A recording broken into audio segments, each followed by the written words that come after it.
Excusez. Je m'appelle... Non, et madame... Bénédicte. Bénédicte. Donc, c'est la bénédiction. Donc, toi, tu es la fille de bénédiction. Avantage à quoi je suis l'unique femme. Voilà. Au Congo. Parce que ça ne sera pas ma première fois de représenter Goma. C'est pas quoi chanter. Merci beaucoup, Youbi. C'est pas m'inventer, mais je suis unique.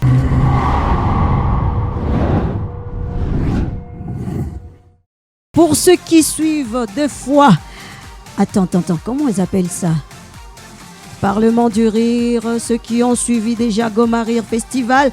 Pour ceux qui sont férus de réseaux sociaux, en l'occurrence TikTok, ils la connaissent, oui.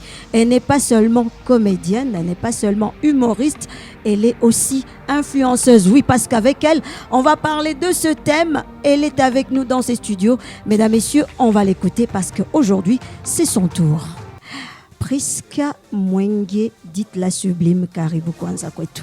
Bonjour. Bonjour. Je suis Priska Mwenge, de drunk artiste et humoriste de la ville de Goma et influenceuse de la ville de Goma. Voilà. Priska, quand tu dis influenceuse, ça veut dire... Quand tu dis influenceuse, ça veut dire quoi? Goma avec quoi qui est clair parce que... la plupart des gens se sont déjà donné une définition du mot influenceuse qui n'est pas vraiment la vraie définition du mot. Parce que certaines personnes pensent que influenceuse signifie, permettez-moi les termes, pute. Voilà. Ou soit s'habiller très bien, aller dans des beaux restaurants. Des sorties. Avoir un téléphone méga je ne sais quoi, genre iPhone 18 85 Pro Max, tu vois, alors que c'est pas ça la définition du mot influenceuse ou soit influenceur. Comment Priska définit le mot influenceuse? Alors je définis le mot influenceuse étant qu'une créatrice de contenu qui peut influencer. Genre, tu crées tes contenus qui influencent. Ça peut être des contenus publicitaires ou soit on appelle ça comment, des contenus édifiants ou soit qui vont faire rire quoi. Oui, mais qui sont capables d'influencer. Priska, vraiment, je suis contente que tu sois là. Merci. Parce qu'on a profité de poser des questions. Moi, tu es Dieu, pourquoi? Vas-y, sans toi. Pourquoi tu as choisi ces rythmes-là et à Kokwana, femme comédienne de Rocha? Pourquoi ces tons-là? Alors. Voilà, bref. Explique-nous toi-même, c'est mieux. Derrière cette casquette, il y a une très longue histoire. Une très longue histoire. On a encore quelques minutes, donc on peut écouter une partie. Oui. Mais un jour, on était dans une formation d'humour parce que à la base, je suis humoriste. Exact. Je ne suis pas tiktokeuse. T'es pas danseuse, tu chantes pas, tu es humoriste. Je suis humoriste. Donc je fais le stand-up. L'humour stand-up, genre les one-man show et la suite. Voilà. Genre, tu te mets sur la scène, tu fais rire, mais tu éduques à travers ça. Aussi. Un jour, c'était à mes débuts. C'était en 2019, en mai, j'oublierai jamais. J'étais en pleine formation.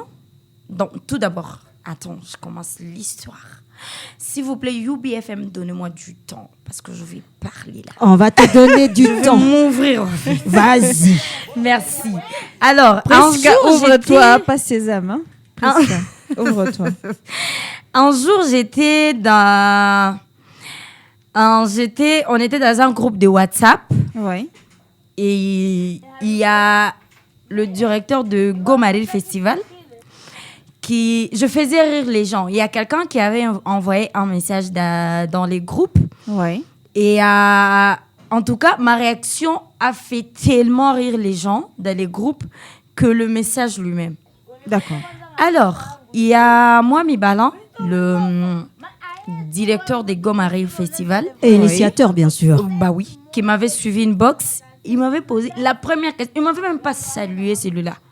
Il m'avait posé la question de savoir si je suis comédienne. Ah d'accord. J'avais répondu par non parce que je l'étais pas. Oui. J'étais pas vraiment comédienne.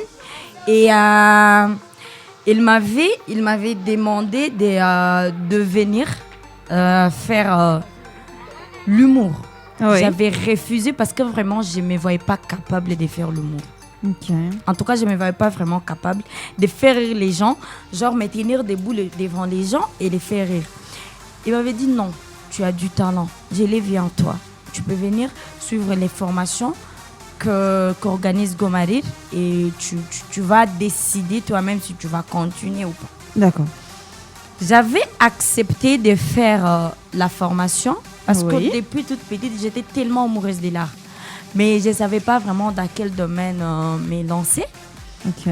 Et c'est comme ça que j'avais accepté de suivre les différentes formations de l'humour parce que c'est de l'art en fait. Oui. Alors, un jour, après la formation, c'était un soir, la formation était tenue par Joyeux Bin Kabodjo. Il est aussi directeur des Zéro Polémique. C'est un festival d'humour de Bukavu. Oui. C'est lui qui nous formait. Et un jour, après la formation, après la formation d'aujourd'hui, les jours-là, il nous avait appris comment rédiger un texte d'humour. Ouais. Alors, un jour, il nous demande de revenir demain avec un texte, chacun le thème de son choix. Oui. Parce que en humour, il y a aussi des thèmes. Ok. Tu peux pas écrire juste comme ça, comme un peu. On a l'amour qu'on a dit Kabina Ndavile. Voilà. Alors, le lendemain, je suis revenue avec un texte de mon choix. Et les textes, curieusement, ça parlait des soulards. D'accord. Alors, comme dans l'art, si tu parlais vraiment de soulard Oui.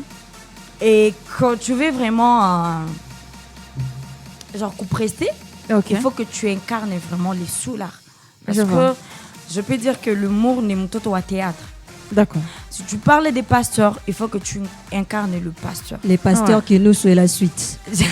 Voilà. J'avais parlé des soulards, il fallait que j'incarne les soulards. Oui. Je l'avais fait et les amis m'avaient dit, en tout cas, Garde ces chapeaux. tu ne les fais changes jamais. tellement bien. Ouais. C'est ta première fois? C'est ma première fois. Où tu as l'habitude de coucouiller avec eux. Voilà, c'est ma première fois. Choukala Et il m'avait conseillé les amis parce qu'on était avec les humoristes, Ouais. les gens qui avaient déjà commencé à faire l'humour avant moi. Oh là là. Alors, les amis m'avaient conseillé de continuer dans la casquette. Oui. Et c'est comme ça que Joyeux Bin Kabodjo m'avait surnommé, le jour même, il m'avait surnommé The Drunker.